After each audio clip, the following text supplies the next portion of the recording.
అదే RTV app వార్తల్ని క్షణాల్లో చదివే అవకాశం ఉంటుంది. ఒక న్యూస్ పేపర్, ఒక టెలివిజన్ ఛానల్ మీ చేతుల్లో ఎప్పుడూ ఉంటాయి. దాదాపు ప్రతిరోజు ఒక టీఎంసీ మేర నీటిని కోల్పోవాల్సి రావడం అత్యంత బాధాకరం. నిండుకుండలా ఉన్న తుంగభద్ర రిజర్వాయర్ను చూసి రైతులందరూ కూడా ఎంతో నమ్మకంతో ఉన్నారు. ఇటు కర్ణాటక కానీ అటు రాయలసీమ రైతులు కానీ ఈ ఏడాది మాకు నీటి కొరత ఉండదు, మా పంటలకు సరిపడా నీరు తుంగభద్ర డ్యాములో నిల్వ ఉందని ఎంతో ఆశతో ఉన్న సమయంలో ఇది జరగడం అత్యంత బాధాకరం.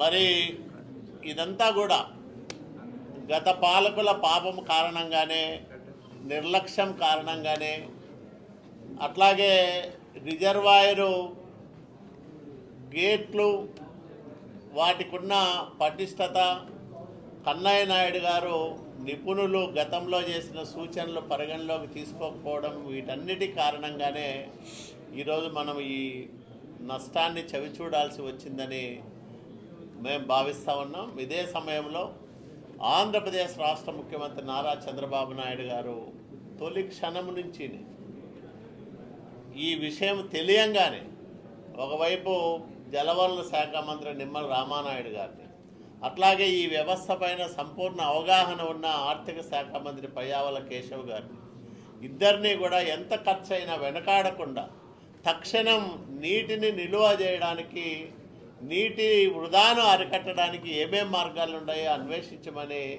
ఆదేశించడం, ఆ ప్రకారంగా వాళ్ళిద్దరూ ఆ గంట నుంచినే ఇదే పని మీదనే నిపుణులతో మాట్లాడడం, కేంద్ర ప్రభుత్వంతో మాట్లాడడం, అట్లాగే కర్ణాటక రాష్ట్ర అధికారులను సమన్వయం చేసుకోవడం, ఇవన్నీ కూడా చేస్తూ ఉన్న కారణంగానే ఇందాక కేశవ్ గారు చెప్పినట్లు ఒక ఇంజనీరింగ్ అద్భుతాన్ని తుంగభద్ర రిజర్వాయర్లో మనం చూడబోతూ ఉన్నాం.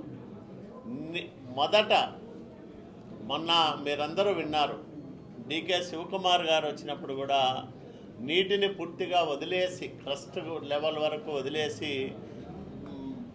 గేటు అమర్చేదానికి అవకాశం ఉందని కూడా ఆయన ప్రకటించారు. కానీ ఈరోజు మనం నీటిని ఇంకా పూర్తిగా వృధాగా కిందికి పోనివ్వకోకుండా, ఆ రోజు చెప్పింది కనీసం ఒక 4 అడుగుల గేట్ అయినా మనం అమర్చుకోగలిగితే 64 టీఎంసీల మేర నీటిని నిల్వ చేసుకునే దానికి అవకాశం ఉంటుందని మరి ఆ రోజు కూడా నిపుణులు చెప్పారు.